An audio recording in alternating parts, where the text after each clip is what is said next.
Bagaimana rasanya jikalau kita menghadapi situasi yang sulit dan di dalam situasi yang sulit itu kita malah dianggap sebagai orang jahat yang pantas untuk diadili? Pastinya kita akan merasa sangat kecewa, marah, bahkan juga sakit hati. Kenapa? Karena itu adalah perlakuan yang tidak pantas untuk kita terima, apalagi ketika kita tidak melakukan kejahatan apapun. Di saat ini kita akan belajar firman Tuhan supaya kita dapat menghadapi setiap orang yang tidak suka terhadap kita. Namun sebelum kita belajar firman, kita masuk di dalam doa, kita berdoa. Di saat ini ya Tuhan Allah, ada firman-Mu yang hendak kami renungkan bersama untuk menjadi kekuatan dalam hidup kami. Karena kami butuh Tuhan, kami penuh dengan tantangan, hidup kami penuh dengan masalah. Namun jikalau Tuhan ada bersama, maka kami bisa untuk melaluinya karena Tuhan ada untuk menguatkan iman kami. Maka di saat ini berfirmanlah kepada kami ya Tuhan Yesus, dalam nama-Mu kami berdoa.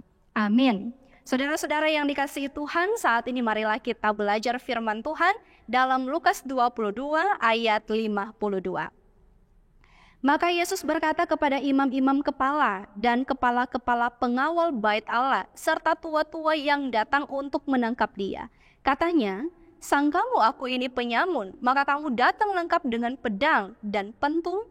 Saudara-saudara yang dikasihi dan diberkati Tuhan, perlakuan yang ditunjukkan oleh imam-imam kepala, oleh pengawal-pengawal bait Allah, bahkan oleh tua-tua untuk menangkap Yesus adalah sesuatu hal yang sangat-sangat ilegal.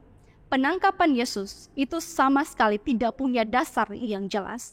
Namun pada saat itu, Yesus harus menghadapi fakta bahwa dirinya akan ditangkap dan diperlakukan dengan semena-mena. Namun saudara-saudara, dalam setiap hal yang diperhadapkan pada Yesus, Ia seakan-akan dianggap sebagai seorang penjahat kelas kakap. Sehingga tidak hanya butuh 1-2 orang prajurit saja untuk menangkapnya, tapi banyak sekali orang yang dikerahkan untuk menangkap Yesus pada saat itu. Saudara, Yesus tidak pernah merugikan siapapun. Ia bukan pembunuh, melainkan penyembuh. Ia bukan pemberontak, melainkan perombak apa yang salah. Ia pun adalah pribadi yang penuh dengan kasih, tetapi disamakan dengan penyamun yang tidak berbelas kasih. Namun dalam semua tragedi penangkapan, kisah penderitaan yang pernah dialami oleh Yesus, Ia tetap menunjukkan kasih yang tidak pernah berubah. Ia tetap menunjukkan satu ketaatannya kepada Tuhan. Dan Ia tetap melakukan yang terbaik bagi orang-orang yang bahkan pun membencinya. Di saat ini saudara-saudara, kita mungkin berkata bahwa hidup di dunia ini tidak semuanya berjalan dengan mulus. Tidak semua orang akan menyukai kita. Kita akan selalu berhadapan dengan orang yang membenci kita, yang menekan kita, yang menjatuhkan kita seperti yang dialami oleh Yesus. Namun saudara lihat saja, Yesus yang tidak pernah melakukan kesalahan pun bisa dibenci oleh orang lain. Apalagi kita, orang yang penuh dengan keberdosaan. Sehingga Yesus mau supaya kita tetap kuat. Yesus mau supaya kita tetap tegar. Karena Yesus akan selalu ada bersama-sama dengan kita melewati setiap pergumulan, setiap kebencian yang diperlihatkan orang lain dalam kehidupan kita. Karena seperti syair lagu yang mengatakan seperti ini saudara. Walau 10.000 rebah di kananku, takkan ku goyah sebab Yesus sertaku. Tuhan akan menjadi penolong kita. Yang perlu kita lakukan adalah mari kita tetap menunjukkan kasih sayang yang besar terhadap orang lain.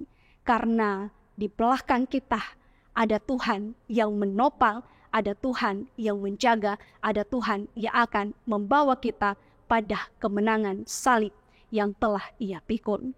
Tuhan Yesus memberkati kita saudara, memberkati firman-Nya di saat ini. Amin. Mari kita berdoa. Kami bersyukur kepadamu Tuhan, karena kami masih diberikan kesempatan untuk merenungkan firman-Mu.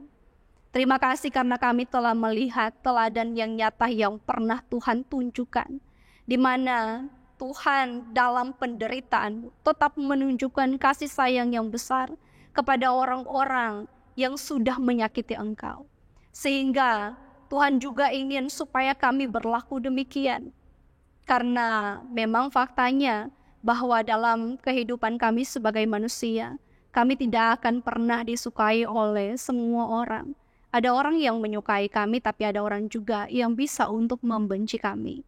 Sehingga kami butuh kekuatan daripada Tuhan. Kami butuh pengampunan seperti yang telah Engkau tunjukkan, agar hidup kami tetap melakukan yang terbaik bagi orang lain. Dan kami yakin ketika Allah menyertai hidup ini, maka hidup kami pun dapat menanggung segala sesuatu penderitaan, segala tantangan, segala masalah, karena Tuhan ada untuk membimbing kehidupan kami semua. Jangan pernah meninggalkan kami sendirian Tuhan, karena kami tidak bisa pernah lepas daripada kuasa-Mu. Makasih banyak ya Tuhan Allah. Di saat ini kami akan memulaikan aktivitas kami, tuntun dan peliharalah. Dalam nama Tuhan Yesus kami berdoa. Amin. Hidup yang putus asa tak berarti,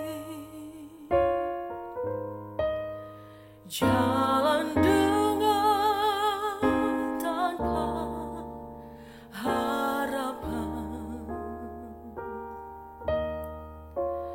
namun tangan yang berlubang paku menjawab